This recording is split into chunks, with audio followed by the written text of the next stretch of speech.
Здравейте, уважаеми зрители! Вие гледате панаирен калейдоскоп. В днешното предаване ще ви срещнем с участници в международните специализирани изложби Винария и Хорека. Международен панаир Пловдив. Създаваме нови възможности. Биокамина от ново поколение се представи за първи път в международната специализирана изложба Хорека.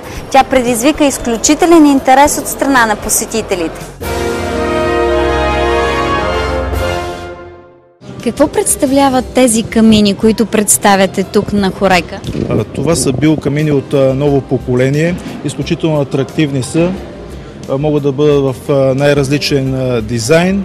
Интересното за тези биокамини са, че използваме екологичен продукт, който се нарича биоетанол. Може да бъде гел, може да бъде и течност, която при изгарянето си отделя единствено малко количество водни пари и въглероден двуокис, който е в много по-малки количества, отколкото една камина отделя.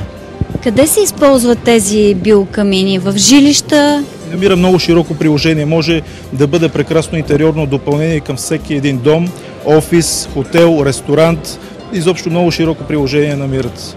Ако примерно един хол е с квадратура 20 квадратни метра, една такава камина колко може да повиши температурата в стаята? При горенето си биоетанол отделя между 8 и 10 хиляди килокалории, което е около 3 кВт. Основното за биокамината може да затопли 20 квадрата, но не това е основното предназначение на продукта. То е декоративен детайл, а допълнително и осигурява отопление. По-скоро допълнително отоплително средство, но не основно. Всъщност, топлината, която доставя тази биокамина, с какъв електроуред може да сравним? Можем да я сравним с малките печки, които са 2 кВт. Много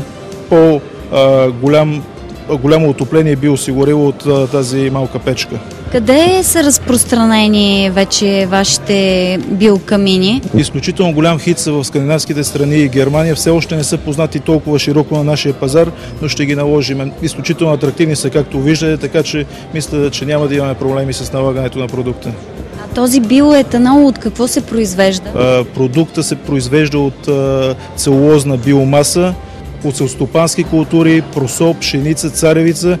Това е иновативното на този продукт, защото при горенето си няма абсолютно никакви вторични продукти, които се отлагат в атмосферата. Тоест не е вредно за човека? Напротив, повечето отоплителни средства, както знаете, изсушават въздуха, докато тук при процеса на горене се отделя водна пара и въглероден двуокис в много малки количества. Ще ви дам един пример, който е правен. 1 литър биоетанол при горенето си отделя такова количество въглероден двуокис, което е равен на отделянето на 2 малки свещи. Говорим за много ниски нива на вредни емисии, на въглероден двуокис всъщност.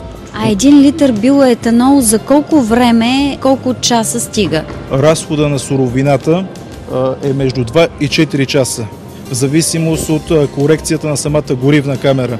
Имаме горивни камери, които съчетават огъня с депа за етерични масла, съчетаваме огъня с ароматерапията, което е много атрактивно. Вече сигурно сте го внедрили в някои от спа-центровете. Да, имахме доста запитвания от спа-центровете и с удоволствие ще го предложим на клиентите си. За първи път го представяте тук? Да, за първи път. Има ли интерес? Сериозен. Атрактивен е продукта, спират се, интересуват се, който много ни радва. Кажете ни какви са впечатленията ви от това първо участие? Приятно съм изненадан. За първи път участваме. Организацията е добра. Положителни са впечатленията.